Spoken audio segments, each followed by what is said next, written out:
Today we are going to make LED series circuit.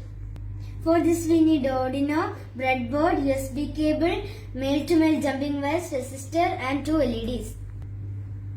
First we can connect 5 volt from the arduino to the positive of the breadboard. Okay.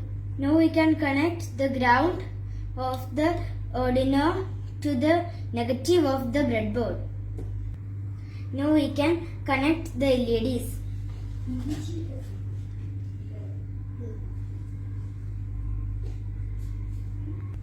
Now we can connect negative of the breadboard to the cathode of the first LED.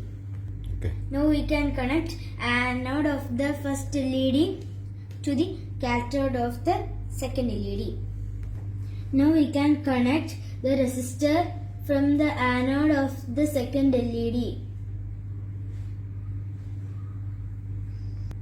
Now we can connect the resistor to the positive of the breadboard.